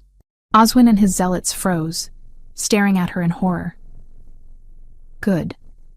Let them see what they'd awakened. Blanche's wolf tore through them with violence that would haunt her later. She didn't just fight, she destroyed, channeling all her rage and fear and love for the wounded mate bleeding on the floor behind her. Her jaws closed around Oswin's throat, and she ripped it out without mercy or hesitation. The taste of blood filled her mouth, and her wolf wanted more, wanted to tear apart everyone who dared threaten their mate. Guards had joined the fight now, overwhelming the remaining zealots. But Blanche barely noticed.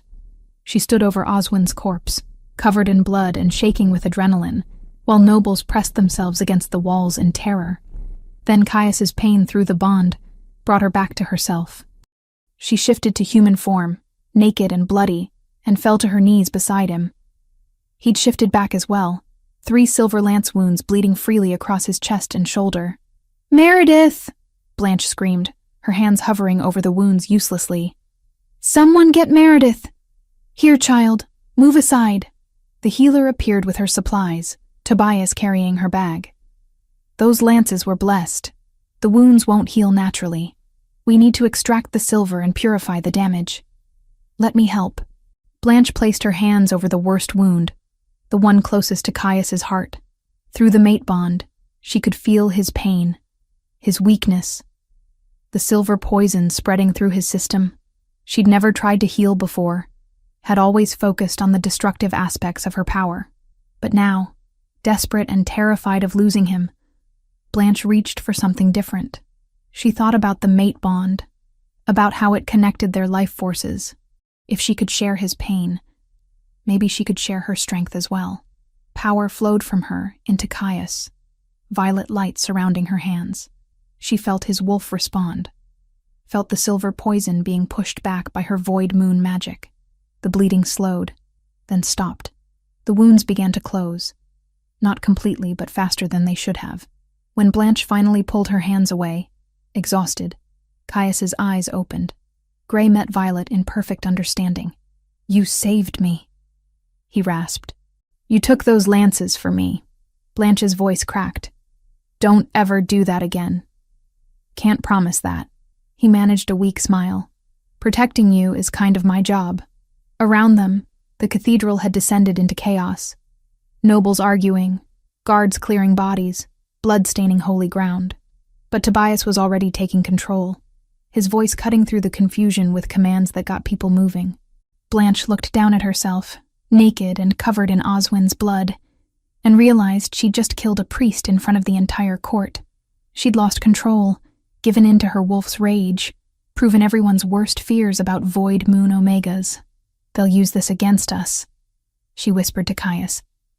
"They'll say I'm dangerous, unstable, exactly the threat they feared. Let them." Caius sat up slowly, refusing Meredith's protests. He pulled Blanche against him, uncaring of the blood and mess. "You defended your mate. That's not only acceptable in shifter culture, it's celebrated. And any alpha who criticizes you for it will have to explain why they think protecting your bonded partner is wrong."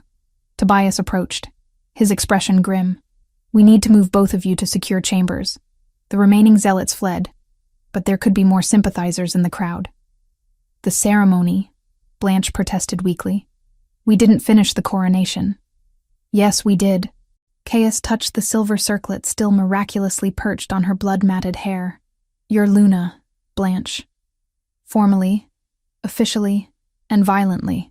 I doubt anyone here will ever forget it." As guards helped them from the cathedral, Blanche caught glimpses of the nobles' faces. Fear, yes, but also awe, respect, and in some cases, genuine approval. She'd proven herself in the most primal way possible by defending her mate without hesitation. She was Luna now, crowned in blood and violence. And somehow, that felt more honest than any peaceful ceremony could have been. Chapter 8. Luna of the New Era. 3 days after the cathedral attack, Blanche stood in Caius's private study while Everard carefully laid out the final manuscripts he'd uncovered. The room smelled of old paper and beeswax candles, and through the window she could see workers repairing the damage from the siege. Life went on, even after violence tried to tear it apart. "These are the original records," Everard said, his voice carrying the weight of terrible knowledge. Unedited, uncensored, exactly as they were written 300 years ago during the Great Purge. Caius stood beside Blanche, one hand resting on her lower back. The casual touch grounded her, reminded her she wasn't facing this alone. Tobias leaned against the door, arms crossed, his expression grim. "The first Winterborn Alpha King didn't just order the extermination of Void Moon Omegas," Everard continued, opening the manuscripts to reveal pages of meticulous records. "He documented it. Names, locations, methods of execution. He wanted future generations to know exactly what he'd done and why." "Why?" Blanche asked, though she dreaded the answer. Because Void Moon Omegas represented an alternative to the Alpha-dominated hierarchy he was building. They could create independent pacts, could weaken or sever the bonds that gave Alphas their power. Most critically, they could choose who led them, rather than being bound by bloodline and strength alone. Everard's finger traced a passage written in faded ink. He saw them as existential threats to the order he was establishing. So he eliminated them. All of them. Or so he thought. Some survived by having their children sealed. Caius said quietly. "Hidden among common packs. Their gifts dormant." "Yes. And now one of those descendants stands as Luna beside the Alpha King who descends from the man who ordered her ancestors' genocide." Everard looked up, his expression troubled. "The political implications are staggering. Every pack that opposed your coronation will use this against you. They'll say history is repeating itself, that Void Moon Omegas will destroy the system our society is built on. Let them say it." Blanche moved to the window, watching workers rebuild. "They're not entirely wrong. The system is broken, Everard. It's built on violence and suppression, and the assumption that alphas are naturally superior to everyone else. Maybe it does need to be destroyed. Careful," Tobias warned. "That kind of talk is exactly what the traditionalists fear. They'll paint you as a revolutionary threatening everything they value. I am threatening everything they value." Blanche turned to face them. "I exist. That alone challenges 3 centuries of lies about Void Moon Omegas being extinct. Every day I use my abilities without destroying pack bonds or creating chaos proves their justifications for the genocide were false. My very presence is revolutionary whether I intend it or not." Caius pulled her close, and she felt his pride through their bond. "Then we use that. We make you a symbol of change rather than letting our enemies make you a symbol of fear." "How?" Blanche asked. "By finishing what we started at your coronation." Caius's expression was determined. "We don't just acknowledge what my ancestor did. We condemn it publicly. We declare the Great Purge a crime against shifter kind. We actively search for other sealed Omegas and offer them sanctuary, education, the chance to awaken their gifts safely." "That's insanity," Tobias protested. "You'd be admitting royal culpability for genocide. The political fallout alone could destabilize the entire kingdom." "The kingdom is already unstable," Caius countered. "We just fought off a siege by 3 packs who wanted Blanche dead, specifically because she represents change they fear. That's not stability. That's a powder keg waiting to explode. We can either pretend everything is fine and wait for the next attack, or we can take control of the narrative and force real reform." If we do this," Everard said slowly, If we officially acknowledge the genocide and search for survivors, we'll make enemies of every traditionalist alpha in the kingdom. Lord Blackwood alone controls enough territory to cause serious problems. Then we'll deal with him. Caius's voice carried absolute certainty. I've spent 8 years playing political games, Everard. Compromising, negotiating, maintaining the status quo. And all it got me was a kingdom where someone like Blanche gets tortured in a market square while an entire village watches and does nothing. I'm done compromising with people who think that's acceptable. Blanche felt something shift in her chest. A deep recognition that this was the moment everything changed. Not the ritual that broke her seal, not the siege, not even the violent coronation. This moment, when Caius chose truth over political convenience, when he decided to tear down the system his family had built, rather than maintain it at her expense. There's something else in the manuscripts, Everard said hesitantly. Something you need to know before you make this decision. What? Blanche asked. The Void Moon Omegas weren't just killed during the Purge. They were tortured first, their powers studied and documented. The first Winterborn king wanted to understand their abilities before eliminating them. These records describe experiments conducted on children. Blanche. Experiments designed to find the limits of their power and the most efficient ways to kill them. Blanche's hands clenched into fists. He experimented on children. He justified it by claiming they were too dangerous to exist. That understanding their powers was necessary to prevent future threats. But yes, the records describe systematic torture of Void Moon Omega children, some as young as 5 years old. Everard's voice shook. The details are horrific. I've been a scholar for 30 years, and I've never read anything that made me physically ill until I found these manuscripts. The room fell silent.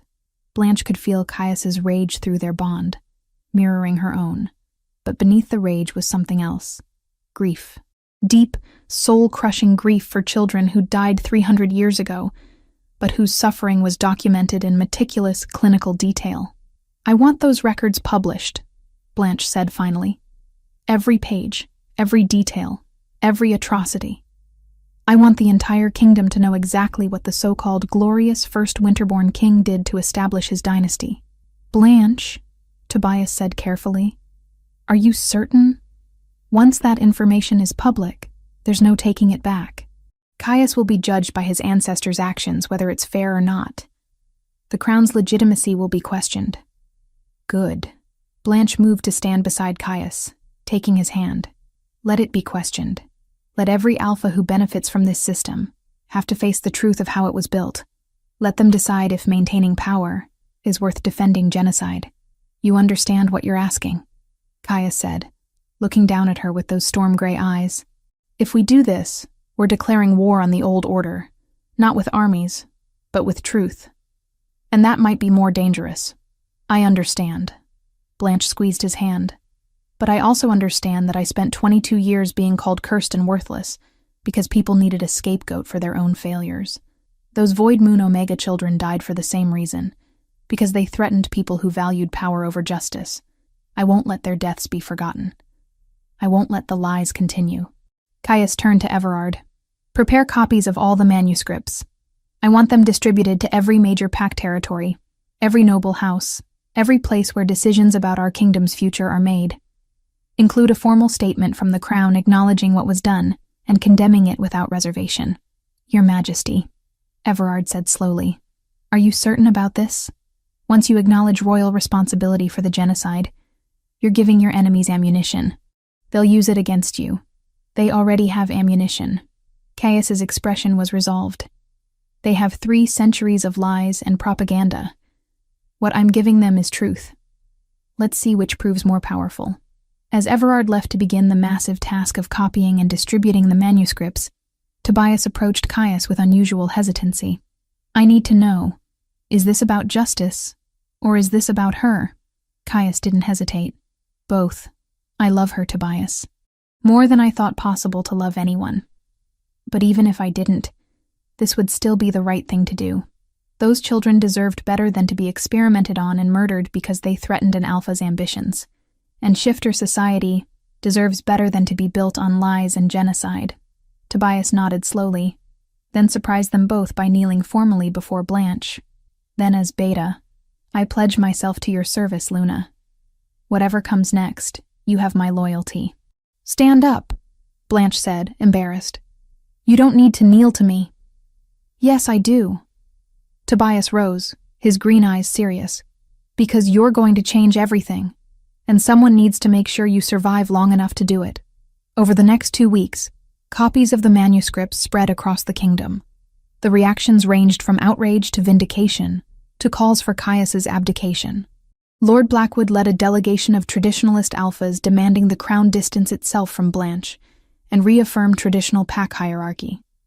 Caius refused, and 3 pack territories threatened to withhold tribute payments. But something unexpected happened as well. Letters began arriving from across the kingdom. Omegas who'd always felt different, whose parents had died young under mysterious circumstances, who'd been told they were weak or defective.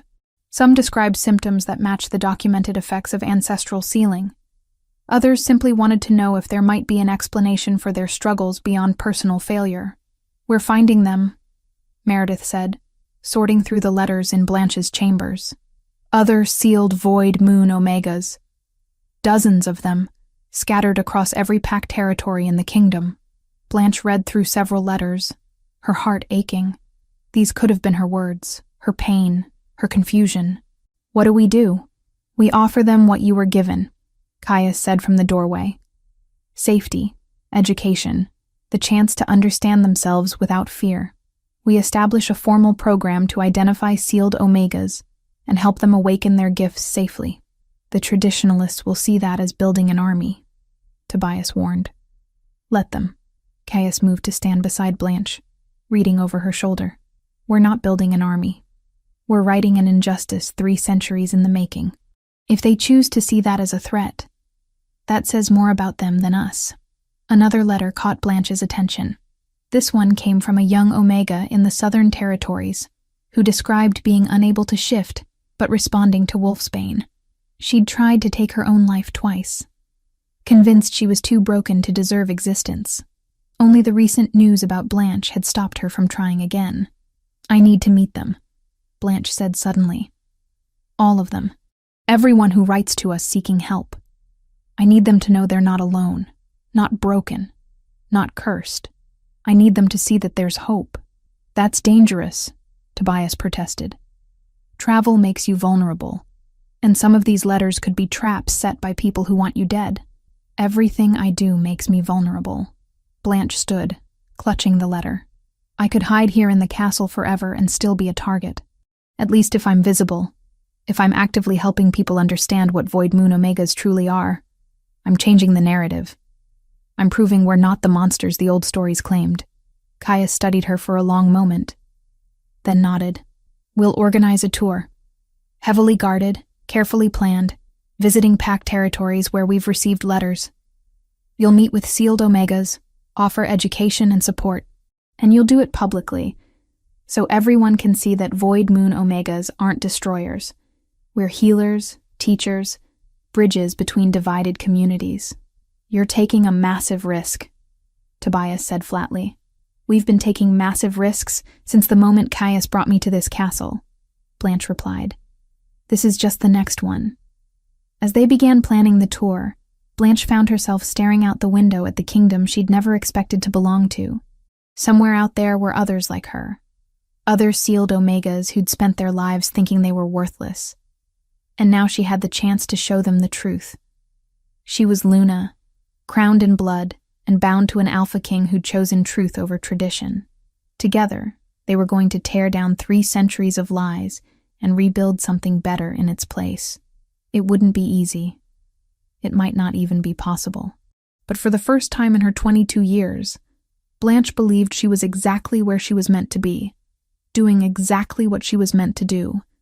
And if changing the world meant making enemies of those who profited from injustice, so be it.